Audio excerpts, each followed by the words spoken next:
The Miami Dolphins are on a 2-game winning streak. Where do they go from here? Is their season saved? Or is it back on track to being mediocre? We're going to talk about all that.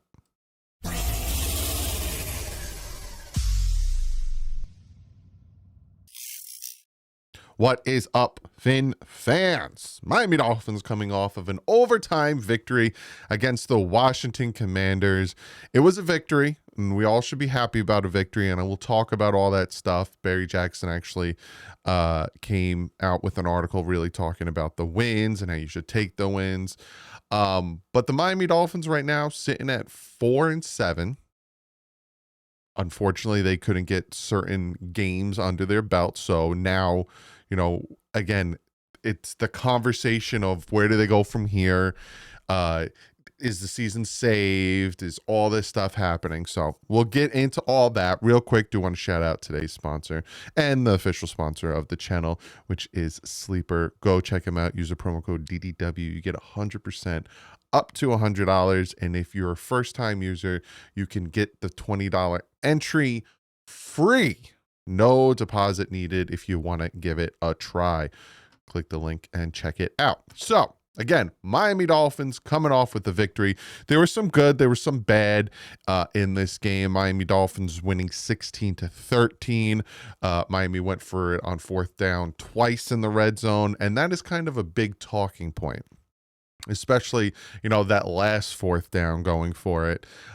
Something that has been talked about all day yesterday. I was against it. I'll go into detail. This is from NFL on CBS, and Prisco, I think his name is, had this to say about the whole situation. It's amazing. Mike McDaniel might actually be saving his job, and there's some talk that they don't want to fire him. And so it'll be interesting to see what happens. But the last 2 weeks, particularly last week, might have really saved his job or given him an opportunity to save his job. Having said all that, at the end of the game, Mike, please, what the heck were you doing? You're on the goal line at the end of the game. They have no timeouts left. You can kick a field goal to take the lead in that game, and maybe they have to go get a field goal with no timeouts to tie you. They're not going to beat you. What's he do? He tries to go for it. Then he calls 2 timeouts and gives them an opportunity to have a chance to win a game-winning field goal when they had none. That was awful, but he might be saving his job. So, I played it, and I'll play it again from Ian Rappaport, essentially talking about Mike McDaniel. This was before the game. I played it in the post game yesterday, but I will play it again for everybody who missed the post game. This is what Ian Rappaport had I think it's fair to say we'll start with the Mike McDaniel future here, because that one for sure is in question. A rough start for the Miami Dolphins. You mentioned it, Chris Greer, the general manager, fired. Now, my understanding of where it goes from here for Mike McDaniel is that owner Stephen Ross wants him to continue to be the head coach, has supported him, has invested in him, believes in him, if at all possible, would like McDaniel to continue. That's going to be decided by how the players respond on the field. Is this locker room still behind him? Now, they got a good result last week, beating the Bills pretty badly. If that continues, sure, it is possible Mike McDaniel could stay for next season. If that happens, there's a much better chance that Tua Tagovailoa, his quarterback, is the quarterback next year as well. And yes, they do have $54 million fully guaranteed to Tua. If they wanted to move on from him, they can. Teams have done in the past. Russell Wilson, the most noteworthy example. But it is fair to say these two futures are tied together. There is no bigger champion in the Dolphins building for Tua than his head coach, Rich. So, and there's certain things that Ian Rappaport is saying that I'm really honing in on, right? Like, obviously, Mike McDaniel did not lose the locker room. This team is still playing very hard. We saw that against Buffalo.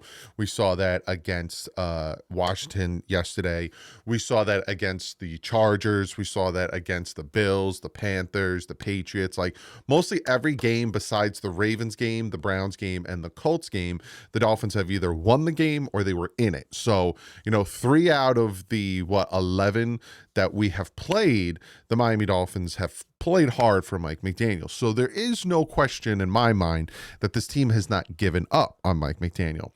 But there's certain things that Ian Rappaport said that I find interesting. Him to continue to be the head coach, has supported him, has invested in him, believes in him, if at all possible, would like McDaniel to continue. That's going to be that right there. If at all possible, he would like him to continue as the head coach. decided by how the players respond on the field. Is this locker room still behind him? Now, they got a good result last week, beating the Bills pretty badly. If that continues, sure, it is possible Mike McDaniel could stay.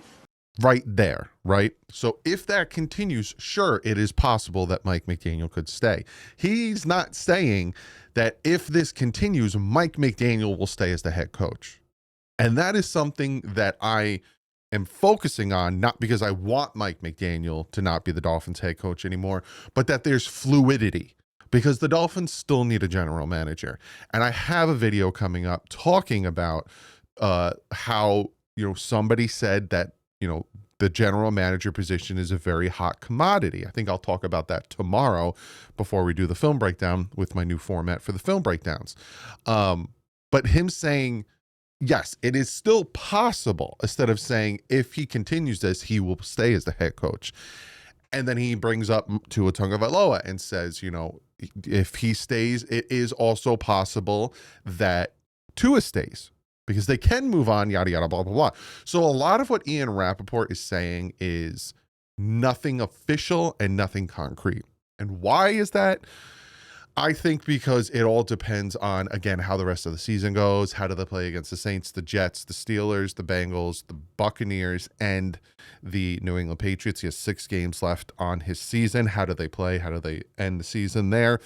Again, I'm in the mindset that if they end the season 7-10 or 6-11 or whatever, maybe they move on from him, realizing, look, it's back-to-back seasons of us starting 2-6, back-to-back seasons of us missing the playoffs after consistently going one and done in the playoffs, and whatever you want to say, right? So there's that possibility. Also, again, the general manager search. If you can go out and get a top dog, and I'm going to talk about this tomorrow, if you can go out and get a top dog, and that top dog goes, look, I like what Mike's doing, but I want to get my head coach. Who says that Stephen Ross isn't like, look, I want to start winning. I don't feel like, giving someone another shot. I have a video about that coming out this week as well, on essentially why they might not move on from either of the GMs or head coach that we have right now. But I don't want to wait another year, and I want to get this started. There's a possibility, because again, Stephen Ross isn't a young buck. And you saw with certain teams that it doesn't necessarily mean that when you get a new head coach that you're rebuilding, right? And certain teams have certain players in place. Look at the New England Patriots, right? New England Patriots had Drake May in place. They obviously don't have any weapons. Their defense is kind of lacking in certain situations, certain areas, yada, yada. But they weren't good for the past 2 seasons. And what they do is they go out and get Mike Vrabel, and now look at where the New England Patriots are right now. So sometimes you get a new head coach. It doesn't necessarily mean, oh, here we go, we're starting all over again. Here's a rebuild. No, because if you have the foundation there, getting a new head coach does not mean, or getting a new general manager does not necessarily mean you're going to suck next year. And I think that the Dolphins have foundational pieces in Devon Achane, Ollie Gordon, even Dulcich, in Juju Brents, in Jack Jones, in Grant.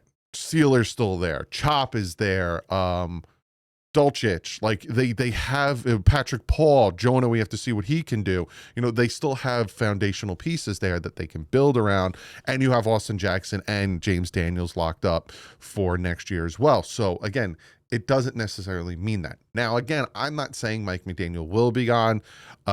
I said, if you guys remember, if we go to the Steelers game and he has won 1 game, or, we have lost a certain amount of games, he's probably gone. I've always told you guys, when I've said my assessment of Mike McDaniel being fired or not, it all depends on how he's winning and all that stuff. Kind of like everyone else is saying, it all depends on how the team is responding to him. And, the team's responding to him. They're playing hard. Besides 3 games this season, the team has been playing hard for Mike McDaniel. So he has not lost that locker room. He has definitely not lost that locker room. how do the rest of the 6 games go? That is the big fat question, and we will see. But there's that, right? So you have the I went off on a tangent. I wanted to start with Mike McDaniel and the going for it on 4th down, and then I kind of ran off on a tangent talking about other things. Let's backtrack. Let's get back to the 4th down going for it. And he was right. Who was it that said it? I want to get the right name, because the going for it on 4th down, I get it in certain aspect. It was Pete Prisco was kind of right, because it's a tie game. We forced them to use our timeouts because we ran the ball, and you kick the field goal, you have the lead now, and worst case scenario, they kick the field goal and you go into overtime, which eventually happened, and the Dolphins won because of a Jack Jones interception on like literally the first play of the Washington Commanders offensive drive. But that's worst case scenario. If you just kick worst case is they march down the field, score a touchdown. But they do that, and again, they had no timeouts, and like Prisco said, we call timeouts for that, which why you should have just let them continue to bleed the clock. But they didn't, and they went for it, and thank God in heaven that their kicker missed the 56-yard field goal, because if not, we would have lost, because they went from there to, and they marched all the way down the field to get into field goal range. And thankfully he missed, which was absolutely huge that he missed that, because again, it kept us in it and we were able to go into overtime, and you all know how that ends. I didn't like going for it on 4th down. I didn't like going on 4th down both times, because again, if you think about it, if they didn't go for it on 4th down both times, we would have been that field goal would have put us up by 6 instead of 3, and probably would have made things a little bit more different and a little bit more difficult for the Commanders, because now instead of marching down the field with no timeouts to kick a field goal, they would have needed a touchdown to win. So, there's still some aspects to Mike McDaniel's game to me that bothered me. But let's hear what Mike McDaniel had to say, or I'll read to you Mike McDaniel on going for it on 4th down. He said, I definitely would not have made the call if I thought it was going to fail. He said of Ollie Gordon's failed 4th down run on with 1:44 left in the 4th quarter, and the game tied 13. He said, I thought the play was going to work, and it didn't. 1:47 and something left, no timeouts. A field goal gives them the ball back. A field goal would have given Washington the ball back with the Dolphins lead instead of the game tied, however. McDaniel said Washington's special team is very adept at getting the ball between the 30 to 40 after a kickoff, which would leave about 25 yards for them for a tying field goal, as opposed to a 60-yarder to hit a game-winning field goal when they're backed up. Those are the type of situations you're trying your best. You're trying to do the best thing with the recourse of failures. That was an example of the defense setting up. On that possession, Devon Achane gained no yards on a 3rd and goal from the Washington 1. McDaniel then bypassed what would have been a short go-ahead field goal by Riley Patterson, instead running Ollie Gordon up the middle, a play that lost 2 yards after Javon Kinlaw shedded a block from Cole Strange. Here's my thought process on that. I already kind of gave you a little bit of my thought process. Our special teams was really stopping them, especially our field goal, our kickoff team has been really stopping them, and they haven't really gotten it to the 40. If again, and things could change. We punted to them, they muffed the punt, and we got the ball back. Big play from Ethan Bonner to get the ball back, which really again helped us get into field goal range and helped us, do what we needed to do. A lot of things could have happened in those situations, and again, hey, if you think that was the right call, I'm not going to fight you on it. I could see both sides of the spectrum. I'm more of, you got to take the points, right? You never know what's going to happen. You got to take the points. It's kind of like the Panthers game where we punted the ball to them, hoping and praying we can get a stop. We eventually didn't because of a defensive pass interference call. The game was over. The offensive series stalled completely. We were down by 3. It's like there's so many different factors. Again, both times where you go for it on 4th and goal, you should have kicked the field goal. In my mind, you go for the points. Now I get it. Also, you're 3-7, so what do you really have to lose? And thankfully, hindsight, we won, but they marched right down the field. They started on their own too. Marcus Mariota, he gained like 20, 30 yards on the 3rd down with his feet. Big play. He also addressed other issues. He said players were well prepared and it was a well-fought win. We're running the ball pretty well. Yes, and I'm very happy he stuck with the run. Usually he kind of abandons it. I think he only did it like once. One series he kind of abandoned the run. But they really did focus on stopping the run in some instances. And we'll talk about that tomorrow. He said you'd be lying if you didn't use this as a motivational. I said now, 4-7 after 2 consecutive wins. He says you stay together as a team. The strength you gain from the hardship can be tough for other teams to gain from. 4 of the losses were in contention the last couple of minutes. We have a bye week, need to rest our bodies and get to work. Yes, like I said, that's a big factor into the fact that this team is not given up on Mike McDaniel. I was going to say Stephen Ross, but also maybe it's because Chris Greer got fired. Maybe they like Champ Kelly. That's a video that's coming out. Mike McDaniel said the upcoming bye week is very much needed. We have guys on the schedule who can potentially return. We do need the rest. Right tackle Austin Jackson is expected to return after the bye, potentially when the Dolphins play host to the Saints on November 3rd. Also, Jason Sanders can return, but he hasn't started his 21-day window. James Daniels can return. He hasn't started his 21-day window. And Darren Waller, I think, now can return, but he hasn't started his 21-day window. But when they start practicing again, that's when we'll get the idea of who out of those 3 starts practicing and is a potential to return. Barry Jackson also had a fantastic article kind of talking about the fact that some Dolphin fans are not happy that we won, because a lot of Dolphin fans want to lose to get a higher draft pick. And I will never, ever, ever root for this team to lose. I'm always going to sit here and root for them to win when I'm live, when I pick them to win, like I did for this game. I will always, always, always root for them to win. In 2019, I was not for Tank for Tua, because you can't do that. The only way you can logistically tank is by going out there and adding practice squad players and adding a quarterback that is just bad, right? Like just horrible.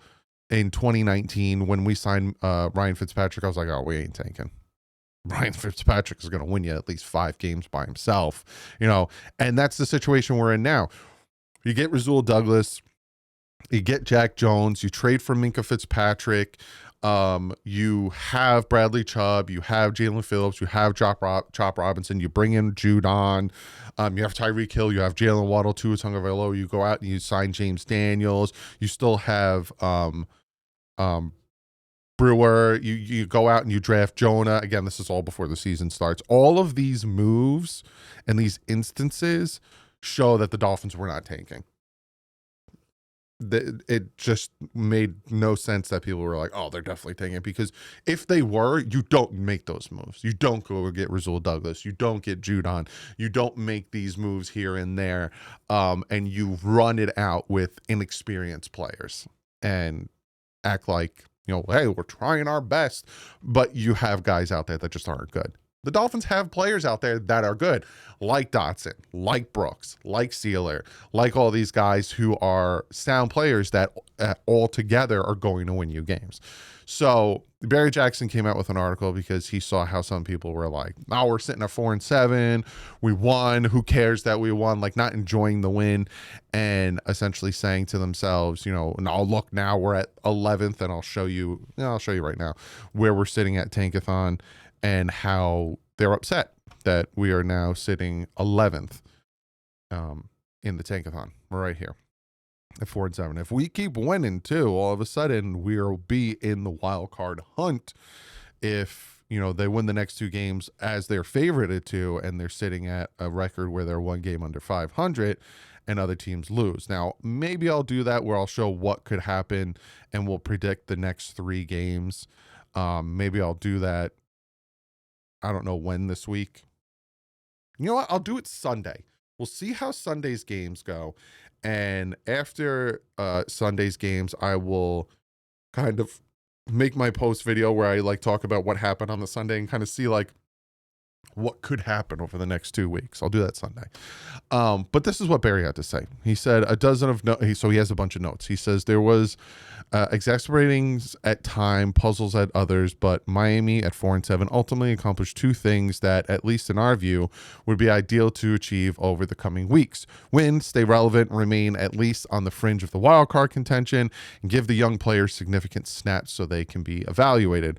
Before you take issue with the number 1, I know what you're going to say. You're going to tell me that this team won't win anything with Mike McDaniel and Tua, and the franchise needs to fail spectacularly to remain to the remainder of the season in order to convince owner Stephen Ross to make wholesale changes.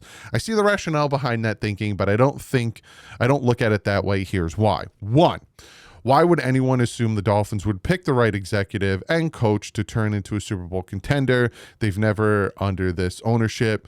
That's not to say that they should unquestionably stick with the coach and quarterback. It's simply a warning not to assume that their departure ensures brighter days ahead. Houston blew it up and sits at 4-5 after a long rebuild. Might another rebuild / tank be the way to go? Perhaps, but I'm not ready to say that yet in a league where teams can make quick turnarounds. I'm also not trying to lose games in a draft without a surefire franchise quarterback. Do we know if there will be any great differences between pick 11, where the Miami Dolphins stand, and 7th? So again, what he is saying is people want to lose, people want to tank, people want, if we lose blah, blah, blah, we get rid of McDaniel, we get rid of Tua, and then, X, Y, and Z happens, but it doesn't mean that necessarily when those things happen, it's going to turn it around. And he gives the example of the Houston Texans, who did it and had multiple first-round picks and took all these players, and they're sitting at 4-5. So the Dolphins could go on a win streak here with the Saints and Jets coming, fall flat on their face against Pittsburgh, Cincinnati, Tampa Bay, New England, and still make a wholesale changes.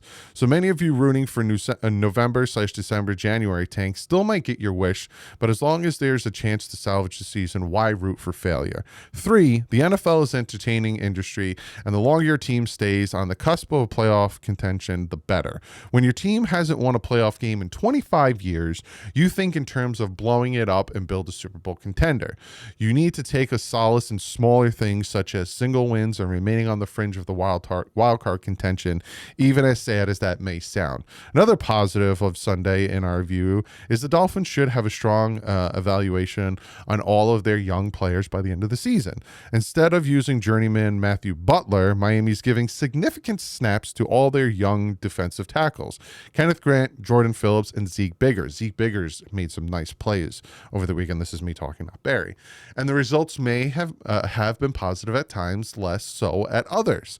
Grant had a stop for no gain. Biggers, the rookie 7th rounder, continued to show flashes, though Washington ran for 172 yards on 5.2 yards per carry. Miami must know whether it has 3 defensive tackles who could be projected for heavy usage roles next season. Playing them is the only way to determine that. The Dolphins are getting a good read on all of their defensive backs, now injured Juju Brents, Jason Marshall Jr., Dante Trader, and Ethan Bonner. They're getting a firm read on what Ollie Gordon, Jalen Wright, now out of mothballs, Malik Washington and Jonah can do. All that information game tape for the young players is critical to determine the off-season plans. So essentially what Barry's saying is very fundamental and a very sound assessment on what is going to happen over the next 6 games, right? Because there's players or there's fans out there that want to lose these games, but Barry's coming out and saying, look, just enjoy it. Enjoy the wins as they come, because we might beat the Saints and the Jets and then fall flat on our face against good competition in the Steelers, the Bucks, and the Patriots. And you might even have, Cincy with Joe Burrow back. So all of a sudden, we still will be sitting there at 6-11. And sitting wherever. And again, and I have a video talking about this. This draft doesn't have necessarily a 100% tank for this player type player in it. And I have a video for that. I have so much videos for you during the bye week. So he makes a great point. And now you're starting to see the younger guys play. And if we keep winning with the younger guys getting more snaps, that just shows, like I said before, that we have a foundation to build off of. Some other things he talks about. Where's the one that I wanted to talk about? The 3rd and goal. So on the defense, they played very well for most of the past 3 games, had too much leakage on Sunday, including a 43-yard run by Marcus Mariota on 3rd and 8, but came up with 5 plays in the final 7 minutes of the 4th quarter and overtime. On 3rd and goal from the Dolphins, 2, Jordan Brooks and Terrell Dotson stopped Chris Rodriguez for no gain. Then on 4th and goal from the 2, Zach Ertz seemed to slip Mariota's throw. Ashton Davis was in the neighborhood, and the ball sailed over Ertz's head. 3 and 4 after Washington marched down the field after Miami failed on the 4th down with 1:44 left. Miami's defensive backs had stout coverage and completed pass to Robbie Chosen and Chris Moore, forcing a 56-yard field goal that Matt Gay missed with 15 seconds left. Mika was in the right spot on both of those plays, continuing a stretch of very good work from him in recent weeks. Ricky Marshall also had a good play in coverage. Jones read Marcus Mariota's eyes with the interception that essentially gave them the win. Jones credited Coach Matthew Arroyo for emphasizing using his eyes all week. Eyes could be my weak spot, he said. Brent's also couldn't replace his success from his first start a week ago, then couldn't replicate, left in the 4th quarter with an ankle injury, filling in for Rasul Douglas against the Buffalo Bills. Marshall replaced him. The Dolphins' peculiar usage of timeouts continued. A week ago, they called one before the play had been run, as McDaniel sought an explanation for a penalty. On Sunday, the Dolphins' offense rolling early. Miami inexcusably used a timeout with 2:07 in the game, but McDaniels oddly didn't use one in the first quarter before the delay of game penalty, negating what appeared to be a successful conversion by Gordon II on a 4th and 2. Again, there's a lot of just head-scratching moves that a 4th-year head coach should not be doing, and that's where, again, I'm apprehensive and would prefer to get somebody more seasoned in there, marinated maybe. But again, I have a video talking about if they don't and why I'd be okay with if they don't, because I've been really mulling things over in my head on this team and kind of trying to figure out what direction they're going in, because we're hearing a ton of different things. Oh, they could be moving on from Mike McDaniel. Oh, they couldn't. There's a lot of ifs and possibilities, and if this happens, possible, I'm hearing things about how the Dolphins front office position is very hot commodity to big general managers out there to come in, and there's a lot with this team. So a lot of me is sitting here, when I need to preference something. When I'm watching the game, I'm giving you instant reactions. So I might say something while I'm watching the game that when I take a minute and I take a beat, and I, especially yesterday where the game was at 9:30 in the morning and the game was over at 1, and I had all day to think about it before I sat down and made this, because this is coming out. I'm recording this Sunday night. You're seeing it Monday morning. I have time to sit down and kind of think about it and go, oh, okay, I could see that. I still don't like it, but I understand where it's coming from. Same thing on Twitter. I'm live reacting and I'm live tweeting. So, I noticed some people are like, you're so reactionary when it comes to these things. Yes, that's what I'm doing. I'm watching the game. I'm reacting to it. Things could change. My thought process can change. And then I get called flip-floppy.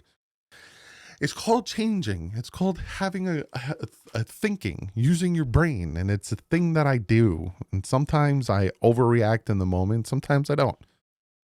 I'm human. I'm a human being. Elephant Man? No, nobody. Anyway, just wanted to kind of talk to you guys about all that stuff, kind of see where do we go from here. I don't know how many where do we go from here videos I have made, but this is one where we have a bye week. Players are going to come back. Players are going to get healthy. We have a 2-game stretch against inferior opponents in the Saints and the Jets. You cannot lose those games. You lose both of those games, you might as well just hang it up. I'm sorry, because then you're facing the Steelers, and I know that I was going to say Joe Flacco. I know that Aaron Rodgers is dealing with a wrist injury, but it is his left hand, not his right hand, and there's a lot of circumstances that are happening, but you got to just one step at a time and look at the things ahead of you. Right now, the things ahead of us are the bye week, getting healthy, and then the Saints. And we're home for the Saints.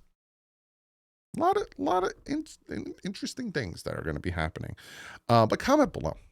I give you a lot of information. This is a long episode, about a half-hour episode. Hope you enjoy it.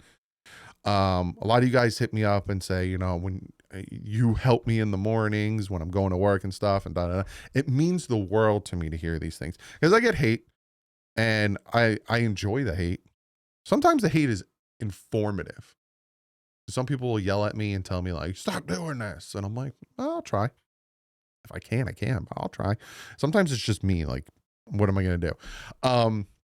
But a good 90% of you guys are like, I love your 7 o'clock release, and I can drink my coffee, get ready for work, or drive to work, and I listen to you, and it's just very entertaining. I live in not Miami, so I don't get to listen to Joe Rose and all those guys, and it means the world to me. This is why I do this stuff, right? I'm just a guy who's giving you my opinion of my assessment from my football knowledge.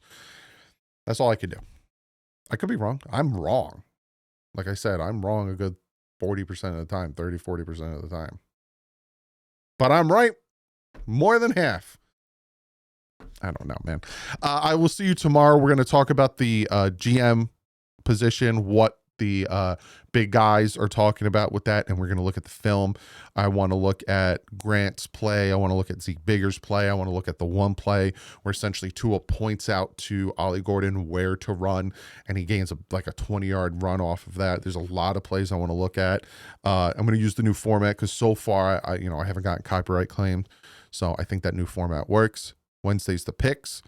Thursday, I don't think I have a video. Friday, we're going to talk about what happens if there's no change and why there might not be any change.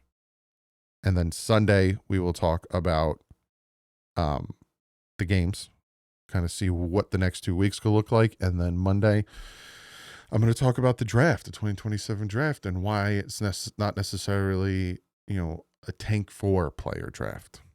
So I got a lot planned for you during this bye, and obviously we got the collective on Tuesday. I don't know if we're doing one Friday, but we definitely have one Tuesday.